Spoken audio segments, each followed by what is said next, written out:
Hello everyone and welcome back to yet another edition of the GSMC Fantasy Sports Podcast, brought to you as always by the GSMC Sports Network. My name is Christopher Shepard. Thank you guys yet again for tuning in. We have a great show ahead for you guys today. It is another show where we yet again are just mainly focused on player profiles.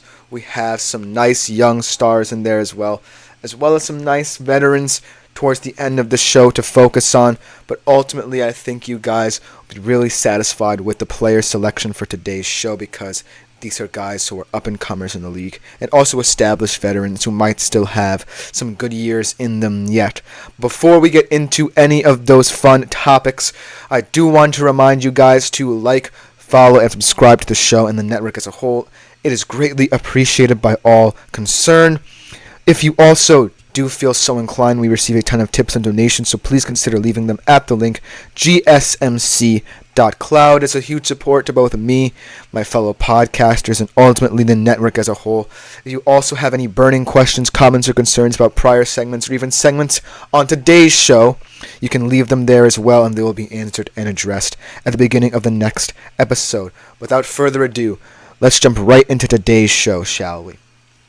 Let's start off with the younger guns. These two guys I'm really excited to talk about because I think they will be highly coveted in IDP drafts everywhere for many years to come. They both have fantastic traits and attributes that I think that they'll focus on improving as the years go on, but they also do have some deficiencies, not many for players as young as themselves, but overall there's always room to improve at the cornerback position.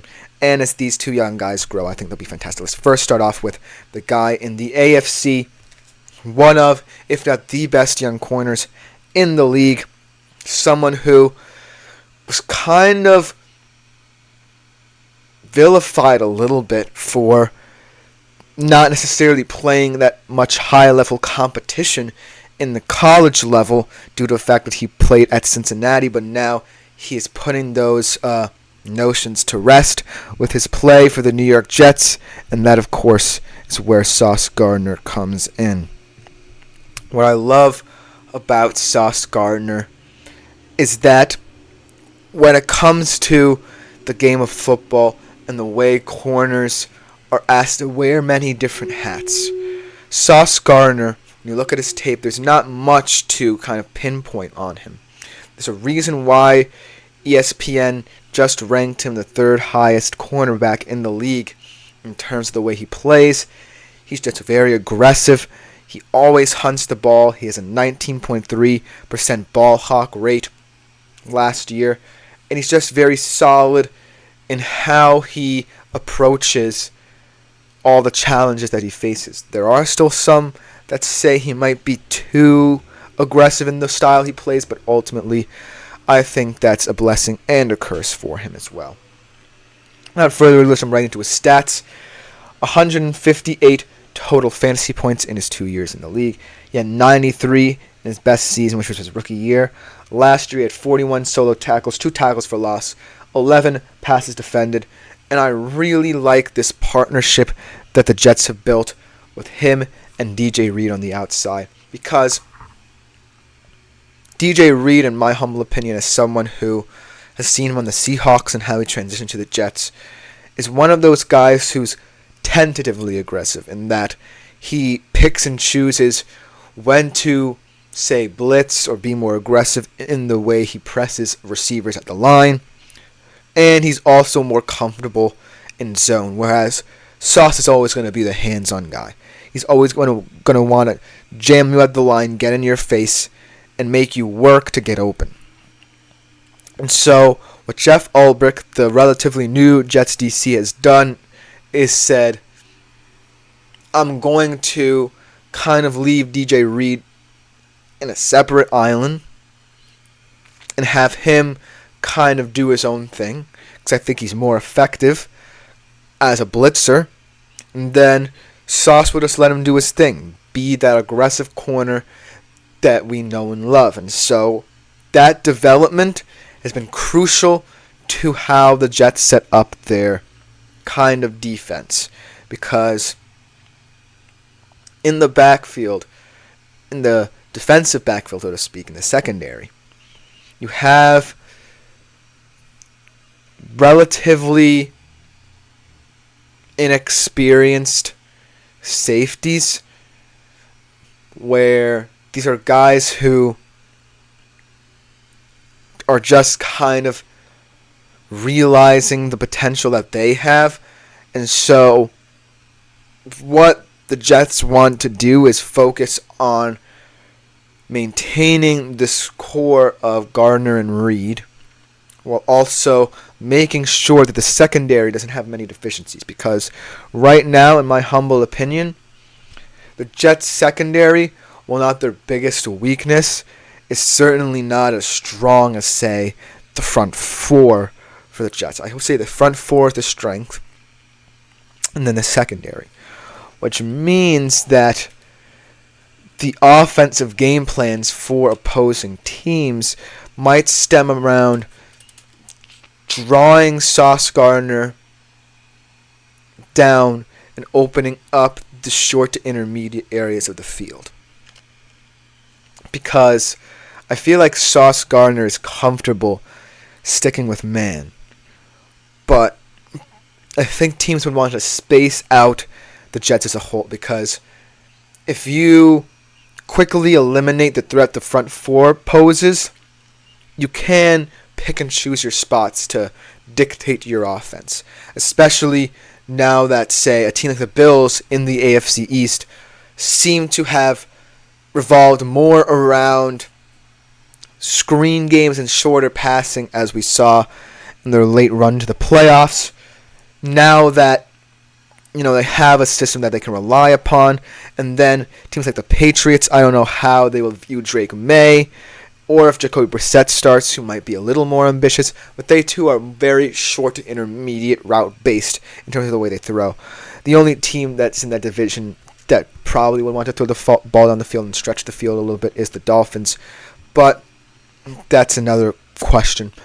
But when I look at the Jets and the fact that their defensive identity is so strong, I really think that it's up to Sauce Gardner and DJ Reed to shore up the weaknesses that they might see in themselves. For DJ Reed, I would say it's getting more comfortable understanding Sauce's tendencies, and for Sauce, it's not to overcomplicate things. Meaning that right now, Sauce is in a fantastic spot.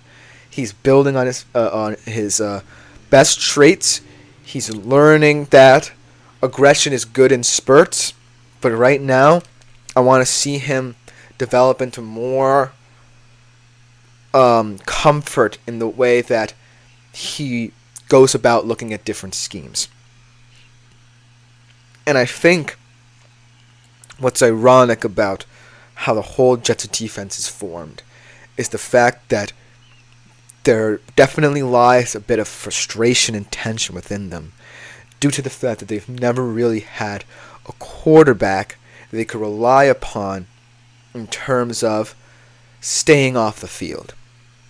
And so I might be reading a little bit too much into this, but perhaps Sauce's aggressive tendencies, especially in certain downs, stems from the fact that there is no discipline from the quarterback, one of the vocal leaders of the offense, that can transition to the defense where they kind of need other leaders. Because Quinnen Williams is starting to realize that he's the leader of that front seven. But right now, I kind of feel like while this tandem between Gardner and Reed is growing, and the safeties are also starting to realize themselves, I think that as a corner, you play very much within yourself, and that inner discipline has not quite reached Sauce to a certain extent. Because it's all fine and dandy to play with aggression when you're a good team, because that means you're passionate.